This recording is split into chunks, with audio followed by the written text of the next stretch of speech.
কম আয়ের মানুষের জন্য দেওয়া স্ন্যাপ সুবিধার অর্থ ফাস্টফুডে ব্যবহারের পরিমাণ নিয়ে যুক্তরাষ্ট্রে শুরু হয়েছে তীব্র বিতর্ক। আইন প্রণেতাদের হিসাবে গত ৩ বছরে ফাস্টফুড চেইনগুলোতে অন্তত $524 বিলিয়ন স্ন্যাপ অর্থ ব্যয় হয়েছে। ক্যালিফোর্নিয়াতেই গেছে $475 মিলিয়ন। এখন সরকারি অর্থের ব্যবহার ও স্বাস্থ্যকর খাবার নিশ্চিত করতে রেস্টুরেন্ট মিলস প্রোগ্রামের নিয়ম কঠোর করার দাবি উঠেছে।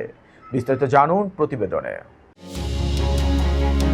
যুক্তরাষ্ট্রে ফেডারেল খাদ্য সহায়তা কর্মসূচি স্ন্যাপের অর্থ ফাস্টফুডে ব্যয় নিয়ে নতুন বিতর্ক তৈরি হয়েছে। একদল আইন প্রণেতার হিসেব অনুযায়ী গত ৩ বছরে দেশটির বিভিন্ন ফাস্টফুড চেইনে অন্তত $52.40 কোটি স্ন্যাপের অর্থ ব্যয় হয়েছে।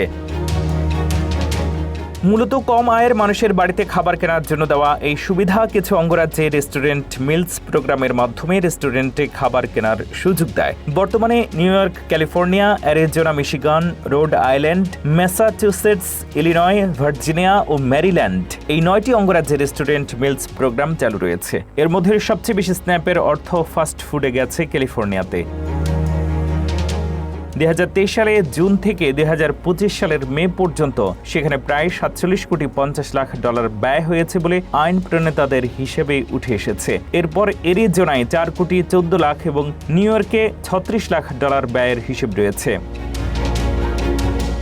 আইওয়ার রিপাবলিকান সিনেটর জনি আর্নেস্টের নেতৃত্বে 8 জন আইন প্রণেতা স্ন্যাপের রেস্টুরেন্ট মিলস প্রোগ্রামের নিয়ম আরও কঠোর করার আহ্বান জানিয়েছেন। তাদের দাবি, খাদ্য সহায়তার অর্থ পুষ্টিকর খাবারের পরিবর্তে বার্গার ও ফ্রাইয়ের মতো ফাস্টফুডে ব্যয় হচ্ছে। তবে কর্মকর্তারা বলছেন, যাদের খাবার সংরক্ষণ বা রান্নার পর্যাপ্ত সুযোগ নেই তাদের সহায়তার জন্য কয়েক দশক আগে এই ব্যবস্থা চালু করা হয়েছিল। এদিকে ইউএসডিএ জানিয়েছে তারা স্ন্যাপের সব কর্মসূচিতে কঠোরভাবে নিয়ম ও অর্থের সঠিক ব্যবহার পর্যালোচনা করতে প্রতিশ্রুতিবদ্ধ।